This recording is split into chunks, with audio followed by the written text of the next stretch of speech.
शिवोऽहं नमस्ते सुनिशेष महादेवाय श्रीमगर्भकान्दाय श्रीकालाग्निकालाय कालाग्रुद्राय नीलकण्ठाय मृत्युञ्जयाय सर्वेश्वर सदाशिवाय श्रीमन्महादेवाय स्वाहा ईशान सर्वविद्यानां ईश्वर सर्वभूतानां ब्रह्मणे ब्रह्माधिपते सदाशिवोऽहं नमस्ते अस्तु विशेष महादेवाय त्र्यम्बकार्पकान्दाय त्रिकालाग्निकालाय कालाग्रुद्राय नीलकण्ठाय मृत्युञ्जयाय सर्वेश्वर सदाशिवाय श्रीमन्महादेवाय स्वाहा ईशान सर्वविद्यानां ईश्वर सर्वभूतानां ब्रह्मणे ब्रह्म महादेवाय त्र्यम्बकार्पकान्दाय त्रिकालाग्निकालाय कालाग्रुद्राय नीलकण्ठाय मृत्युञ्जयाय सर्वेश्वर सदाशिवाय श्रीमन्महादेवाय स्वाहा ईशान सर्वविद्यानां ईश्वर सर्वभूतानां ब्रह्मणे ब्रह्माधिपते सदाशिवोऽहं नमस्ते अस्तु विशेष महादेवाय त्र्यम्बकार्पकान्दाय त्रिकालाग्निकालाय कालाग्रुद्राय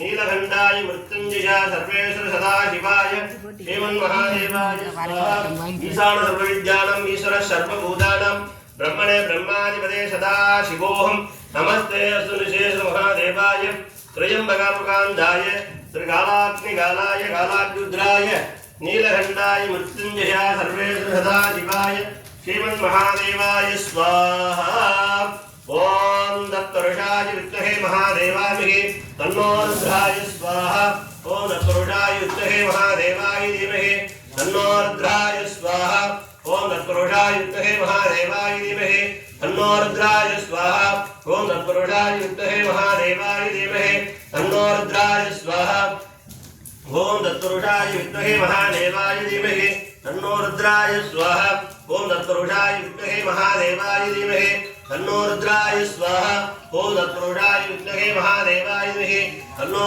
रुद्राय स्वाहा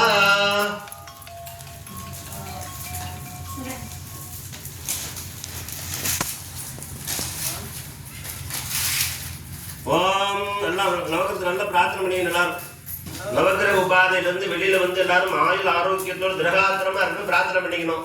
என்றால் உடம்புக்கு சரசே பிரதானம் சொல்வா. உடம்பு இல்லாத உலகத்துல ஒண்ணுமே இல்லை. உடம்பு இருக்கிற வரைக்கும் தான் நீ பெரியாளு நான் பெரியாளு ராமசாமி சாமி எல்லாம் போயிட்டா உடம்பு போயிடுச்சுன்னா முடிஞ்சு போச்சு. ஆத்மா விட்டு உடம்பை விட்டு ஆன்மா போயிடுச்சுன்னா இந்த உடம்புக்கு வேல்யூ இல்லை. ஆனா அந்த ஆத்மாவை இறுக்கி பிடிக்க வச்சக்கூடிய ஒரே ஜீவன் இந்த உடம்பு தான். அதனால திருமூலர் சொல்றார், உடம்பை வளர்த்தேனே உயிர் வளர்த்தேனே அப்படிங்கிறார். ஆரோக்கியத்திற்கு ரொம்ப முக்கியமான பங்கு ஆன்மீகம் தான். ஆன்மீகத்துக்கு தொடர்ந்து வர ஆரம்பிச்சுட்டாவே நம்மகிட்ட உள்ள கெட்ட பழக்கங்கள்லாம் நம்மளை விட்டு விலகி போயிடும். இந்த கெட்ட பழக்கங்கள் நம்மளை விட்டு விலகி போறதுக்கு ஒரு பெரிய சாய்ஸ் நியாயமா பார்த்தோம்னா ஆன்மீகம். சுவாமி பத்தி தெரியும் தெரியாது சுலோகம் தெரியும் அதை கவலையே இல்லை. ஆன்மீகத்துல உள்ள வந்துட்டோம்னா அதுக்கு என்ன பெரிய சௌரியம்னா தப்பு பண்ற குணம் நம்மளை விட்டு கொஞ்சம் கொஞ்சமா வெளிலப்படும். இல்லை தப்பு பண்ற பயம் வந்துடும். அப்ப ஆன்மீகத்துக்கு பெரிய சப்போர்ட்டா இருக்கிறது இந்த தப்பு பண்ண மாட்டோங்கிற எண்ணம் வரும்பொழுது நமக்கு உடம்பு பாதுகாக்கப்படும். கெட்ட பழக்க வழக்கங்கள் வெளில வந்துடுறதுனால உடம்பு ஆரோக்கியமா போயிடுது. அப்புறம் மனசு நிம்மதி கிடைக்கும். ஒரு கோவிலுக்கு போயிட்டு எவ்வளவு சந்தோஷமா இருக்கணும். திவ்யமா போயிட்டு வந்தோம், சந்தோஷமா போயிட்டு வந்தோம், தலையாத்திரை போனோம், நிம்மதியா இருக்கும். இப்போ உடம்பும் மனசும் ஒரு சேர நிம்மதியா இருக்கணும்னா ஆன்மீகம் பழகணும். அதுக்குதான் கோவிலுக்கு போங்க, ஆலயத்துக்கு போங்க, வழிபாடு பண்ணுங்கன்னு சொல்ற காரணமே மெயின் ரீசன் அதுதான். சொத்து சேர்க்கறதுக்கெல்லாம் இல்லை. சொத்து சேர்க்கலாம் அவனோட சொந்த உழைப்பை சேர்த்துக்க வேண்டியதான். ஆரோக்கியத்திற்கும் மனசு நிம்மதிக்கும் தான் முதல்ல கோவில். அப்பேற்பட்ட அந்த ஆலய வழிபாட்டுல சனீஸ்வர பிரீதிங்கிறது ரொம்ப முக்கியம். எல்லாரும் சனீஸ்வரன் நினைச்சா தப்பா பேசுறோம். ஐயோ சனீஸ்வரன் வந்துட்டார் அப்படியோ பண்ண போறார், எனக்கு கண்டக சனியாமே அஷ்டமதி சனியாமே. உண்மைதான் இல்லைன்னு சொல்லுறேன். என்ன சொன்ன அசுப பலன்களை தரக்கூடிய சனீஸ்வர பகவான் சுப பலனாக மாற்றி தர வேண்டும்ங்கிற பட்சத்தில் அந்த சுப பலனை வேண்டிதான் நம்ம யாகம் பண்றோம். தன்னுடைய உக்ர பார்வையிலிருந்து தன்னுடைய மங்கள பார்வையா சனீஸ்வர பகவான் தன்னை மாற்றிக்கிட்டு வர்றவாளுக்கெல்லாம் அனுகிரகம் பண்ணணும், அனுகிரக மூர்த்தியா இருக்கணும். அப்படிங்கிறதுக்கு தான் சனீஸ்வர பிரீதின்னு ஒவ்வொரு பயிற்சி காலங்கள், சனி பயிற்சி, குரு பயிற்சி, ராகு பயிற்சி காலங்கள்ல பரிகார ஹோமங்கள் ஆலயத்தில் நடைபெறுது. இன்னைக்கு பாருங்க, ஒரு 200 பேர் 300 பேர் 400 பேர் 1000 பேர் 2000 பேர் இருக்கிற ஊர்ல ஒரு 50 பேர் தான் உட்காந்துருப்போம் கோவில்ல. காரணம் என்னன்னா அந்த ஆலயத்திற்கு வரக்கூடிய பாக்கியம் நீங்களும் நானும் முடிவு பண்றது இல்லை, சுவாமி முடிவு பண்ணணும். இன்னைக்கு இவருடைய தரிசனம் நமக்கு, பெருமானுடைய தரிசனம் உனக்கு இருக்குன்னு முடிவு பண்ணாதான் சுவாமி கண்டுப்பார். இல்லைன்னா ஈவிபில் கட்ட போகணும், வேலைக்கு போகணும், ஏதோ ஒரு வேலை காரணம் காட்டி வெளில போடும்.